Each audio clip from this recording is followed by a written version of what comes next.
Apa pandangan tentang penggunaan dinamah dan dirham perak sebagai mata wang? Jawabnya molek-molek sangatlah. Kita balik kepada mata wang kita sendiri, iaitu dinar. Dinar dan dirham.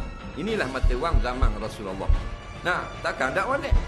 Kerana kita ni ditipu oleh penjajah. Dalam negara kita dijajah, otak pemimpin kita kena jajah, dan dia paksa kita hormat dolar ni. Padahal dolar mereka jatuh.